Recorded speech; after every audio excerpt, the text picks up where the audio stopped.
দেশের যারা সাহসী সন্তান তারা বাঙালি দিনে আমাদের মাতৃভাষার জন্য 144 ধারা ভঙ্গ করে শাহাদাতের প্রেরণা নিয়ে সেদিন এদেশের মানুষের ভাষার জন্য সেদিন তারা জীবন দিচ্ছিল। শহীদ সালাম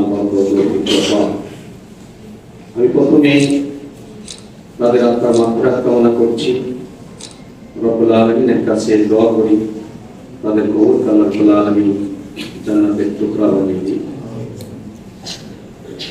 আমরা যে বাংলাদেশ পেয়েছিলাম পিছনের দিকে যদি আমরা তাকাই আমরা দেখতে পাবো 1757 সালে ষড়যন্ত্রের মাধ্যমে স্বাধীনতা আমরা হারিয়েছিলাম। 190 বছর সংগ্রামের পরে বিজাতিতত্ত্বের ভিত্তিতে 47 সালে আমরা সেই স্বাধীনতা ফিরে পেয়েছিলাম। যদিও দুইটা দেশ যার দূরত্ব ছিল 2000 কিলোমিটার পর। পৃথিবীর ইতিহাসে এরকম কোন দেশ কোথাও আছে বলে আমার কোনো জানা নেই যে একটি ভূখণ্ড থেকে আরেকটি ভূখণ্ড 2000 কিলোমিটার পর কিন্তু দুইটা আবার একটি দেশ।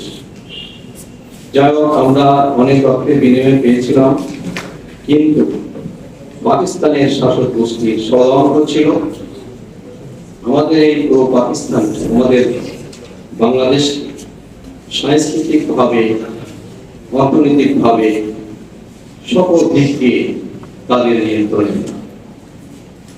যার কারণে আমরা দেখেছি তারা 48 সালে যখন কায়দা আজম মোহাম্মদের জিন্নাহ বাংলাদেশে আসলো, উনি আসার পরেই ঘোষণা দিলেন পাকিস্তানের রাষ্ট্রীয় ভাষা হবে উর্দু।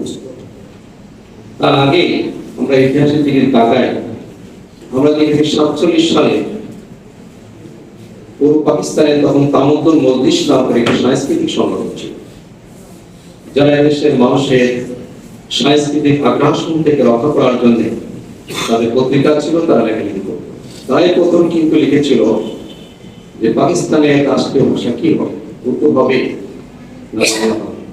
যেহেতু সর্বদৈষ্ঠ জাতি হচ্ছে বাঙালি, আমরা বাংলা ভাষাভাষী, তাদের রাষ্ট্রীয় ভাষা হওয়া উচিত বাংলা, এটা কিন্তু তারাই প্রথম তুলে ধরছিল।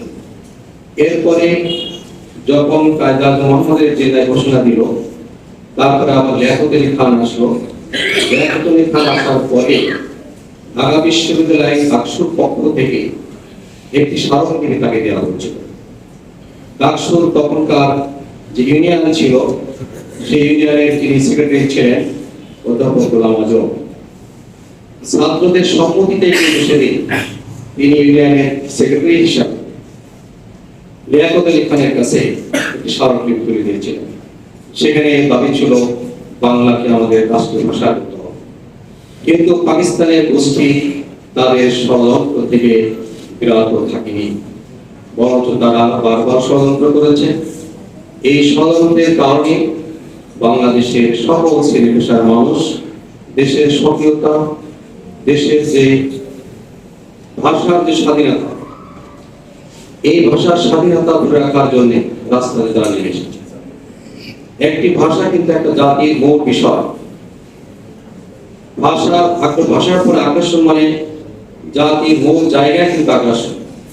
সেদিন বাংলাদেশের স্বাধীনতা সার্বভৌম রক্ষার যে চেতনা ছিল, ভাষা রক্ষার যে চেতনা ছিল, এই চেতনায় জাগ্রত হয়ে তরুণ সমাজ থেকে জীবন দিয়েছিল। আমরা দেখেছি 52 ভাষা আন্দোলন, 69 গণঅভ্যুত্থান, 1971 স্বাধীনতা যুদ্ধ, যে যুদ্ধে প্রায় 30 লক্ষ মানুষ শহীদ হয়েছে, যুবকরা জীবন দিয়েছে, যে জীবনের বিনিময়ে আমরা স্বাধীন সার্বভৌম রাষ্ট্র পেয়েছি। আবার যখন বাংলাদেশের গণতন্ত্র বা মানুষের অধিকার পর্ব হয়েছে, আবারও সেখানে 90 গণ আন্দোলন হয়েছে, আবার 24 গণঅভ্যুত্থান হয়েছে। সকল অভ্যুত্থানের মূল স্লোগান ছিল সাম্য, মানবিক মর্যাদা, ন্যায় বিচার, গণতন্ত্র, বৈষম্যহীন মানবিক ইনসাফভিত্তিক বাংলাদেশ। বাংলাদেশের মানুষ কখনো পরাধীন হতে চায়। বাংলাদেশের মানুষ সবসময় তার স্বকীয়তা, তার নিজস্ব স্বাধীনতা, নিজস্ব সংস্কৃতি ধরে রাখার জন্য সর্বোচ্চভাবে সংগ্রাম করেছে। আমরা সেই সংগ্রামের ধারাবাহিকতায় আজকে কিন্তু আমরা নতুন বাংলাদেশ পেয়েছি। দীর্ঘ 15 বছর পরে একটু অবাধ নিরপেক্ষ নির্বাচন হয়েছে, যে নির্বাচনে দেশের মানুষ আনন্দের সাথে উচ্ছ্বাসের সাথে ভোট দিয়েছে।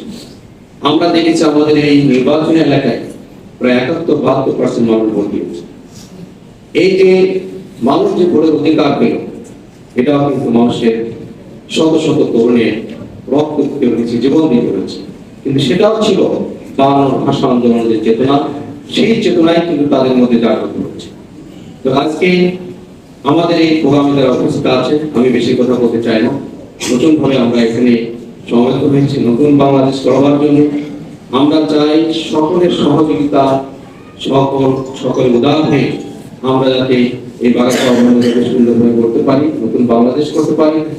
আর ভাষা আন্দোলনের যে চেতনা আছে, সেই চেতনায় জাগ্রত হয়ে আমরা আমাদের দেশকে করতে পারি। নিজস্ব তাদের মধ্যে দেশপ্রেম ছিল, দেশাত্মবোধ ছিল, মানবিকতা ছিল, দেশ প্রেমের কারণে কিন্তু সেদিন তারা জীবন দিয়েছে। আমরাও আগামী দিনে আমাদের দেশের স্বাধীনতা সার্বভৌম রক্ষা, দেশের সংস্কৃতি রক্ষা, দেশের যে সকল বৈশিষ্ট্য আছে সেটা রক্ষার জন্য আমরাও আগামী দিনে লড়বো ইনশাআল্লাহ। আমরা বাংলাদেশের মানুষ যেভাবে ভাষার জন্য লড়েছে, যুবকরা লড়েছে, আমরাও আজীবন লড়ে যাবো ইনশাআল্লাহ। বাংলাদেশের স্বাধীনতার সার্বভৌমত্ব আমরা কখনো কারোর কাছে নিতে দেবো না। আমরা দেশকে ভালোবাসবো, দেশের মানুষকে ভালোবাসবো, আমরা দেশের দোকানগুলোকে ভালোবাসবো। আমাদের মধ্যে সহযোগিতা, পারস্পরিক সহকর্মিতা আমাদের মধ্যে এটা বাড়াইতে হবে। রমজান মাসে আমাদের আরো উদার হতে হবে, আরো সহনশীল হতে হবে, ঘৃণা বিদ্বেষ দূর করে সবাইকে নিয়ে আমাদের চলার পথকে সহজ করতে হবে। যারা আজকে এই ভাষা আন্দোলনে যারা শহীদ হয়েছে, আবার তাদের আত্মার মাগফিরাত কামনা করছি। আজকে যারা এই অনুষ্ঠানটা আয়োজন করেছেন, তাদের সবাইকে ধন্যবাদ জানিয়ে আমার বক্তব্য শেষ করছি। আল্লাহ হাফেজ।